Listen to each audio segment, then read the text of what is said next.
जो अशोकाधिलेख ने सौंपा था, क्या वो भारत बचा है? कतई नहीं बचा है। वो तो 15 देशों में टूट के बढ़ चुका। बाबा साहब ने जो बातें कही, उन्होंने कहा कि हम राष्ट्र निर्माण के धारा में लगे हैं। तो राष्ट्र की परिभाषा और राज्य की परिभाषा जरा समझिए। भगवान बुद्ध और उनका धर्म है अब देश में लागू। आप हिंदू बन चुके हैं, यानी वर्ण व्यवस्था जाति व्यवस्था में गुलाम हो। तो बाबा साहब और भोले साहब पेरियार साहब जब काशीराम जी की कृपा है कि हम लोग थोड़ा सांस लेने के लायक है कि धर्म के आड़ में हमारे साथ जो धंधा चल रहा है, बड़े लाल जी का किताब पढ़ लीजिएगा। साथियों, आज के इस कार्यक्रम का जो मूल मकसद जो मेरी समझ में है, वो बाबा साहब अम्बेडकर जो 54 के आसपास जब वो अपना गोस्पेल ऑफ बुद्धा लिख रहे थे, भगवान बुद्ध और उनका धर्म, उसी समय उनके कुछ अनुयायी जाकर कहे कि बाबा साहब आप तो बार बार कहते रहे कि पॉलिटिकल की मास्टर की हीरो पेरियाडो, राजनीति वह मास्टर चाबी है जो दुनिया के सभी बंद दरवाजों को खोल देती है। तो आप इस समय चुनाव का मौका आने वाला है 57 में, और आप इधर जो है कि लिखा पढ़ी में लगे हुए हैं।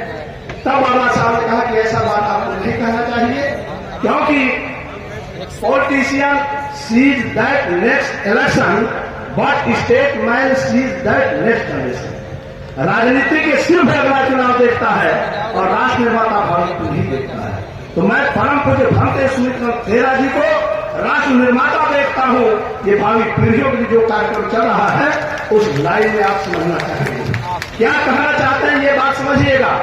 बहुत दिनों से हम लोग सुनते रहे हैं कि RSS, BJP, Bajrang Dal, hotel दल का भाषण कि हम सांस्कृतिक राष्ट्रवाद से पीछे नहीं हटेंगे। मैं चुनौती देता हूँ, तुम पूरे दुनिया की इलेक्ट्रॉनिक चैनल मुक्त करा दो, 1 महीने के लिए पृथ्वी में तुम चले जाओगे 1000 फीट नीचे, कोई बचाने वाला नहीं।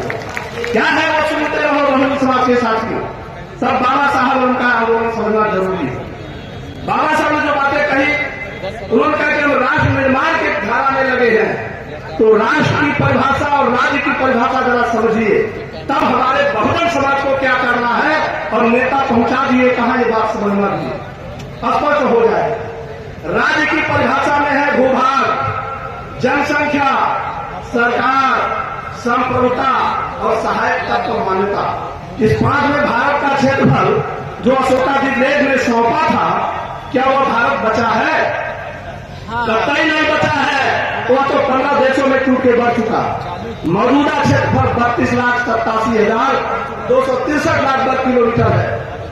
और दूसरा जनसंख्या, तो जनसंख्या 1,42 करोड़ से ज्यादा हो गई है। तीसरा सरकार, पूरा बहुजन समाज के लोग बताएं भारत सरकार आपकी है या इस सरकार में आप गुलाम है, हरवा चरवा है, वोट देने वाले सिर्फ नौकर चाकर और जोकर है। ये बात हो सकता है, बुरा लगता है, क्षमा करिए।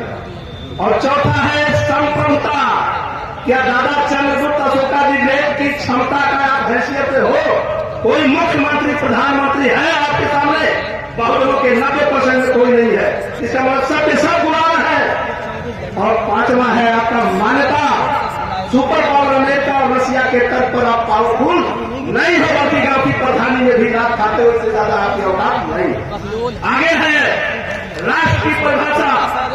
आपका भूभाग तो नहीं है 32,87,263 लाख वर्ग किलोमीटर।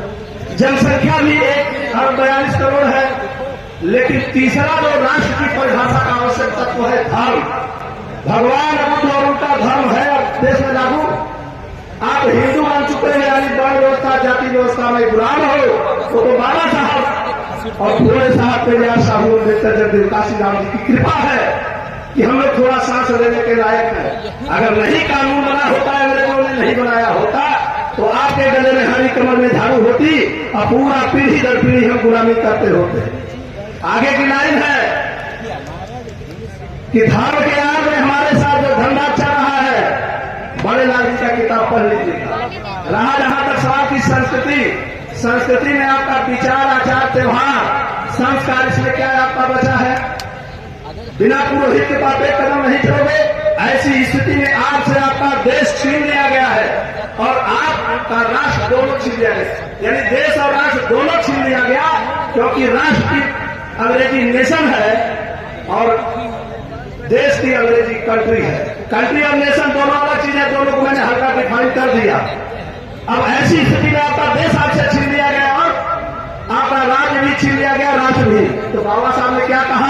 कि गुलामों को गुलामी का एहसास कराओ तो वो खुद गुलामी की जंजीरें तोड़ फेंकेगा। इसलिए बाबा साहब ने सन 32 में उनका अधिकार दिया और सन 56 में भगवान बुद्ध के शरण ले गए। दोनों तरीकों से आपको देश की आजादी लेने के लिए ललकारा, लेकिन आज तक मुझे नहीं लगता है कि बाबा साहब के बाद, जगदेव बाबू राम स्वरूप वर्मा के बाद, कांसी राम के बाद कोई नेता भारत भूमि पर बहुजन समाज का देश और राष्ट्र की आजादी की लड़ाई लड़ता हो। इसलिए मैं आपसे कहना चाहूंगा साथियों कि अगर बाबा साहब का कारवा हम पूरा करना चाहते तो बाबा साहब ने एक और संदेश दिया था कि जिस कारवा को मैं बड़ी मुसीबतों को सहते हुए, हृदय विदारक अम्बानों को झेलते हुए बेशुमार विरोधियों का मुकाबला करके लाया हूं, जहां तक इसे किसी भी कीमत पर पीछे मत जाने दें। हो सके तो आगे बढ़ाना, न हो सके तो यथास्थिति में छोड़ देना।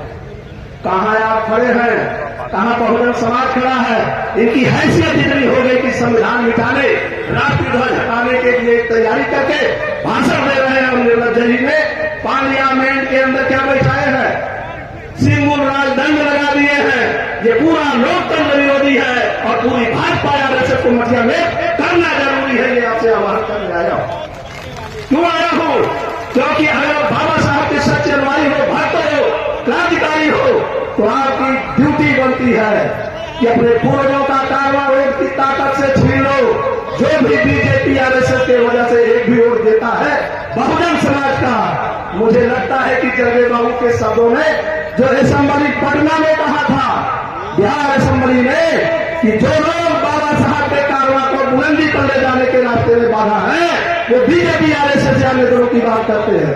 किसी भी कीमत में वो अपने माता पिता की वैध संतान नहीं है। इन बातों के साथ अपनी वाणी को विराम देता हूं।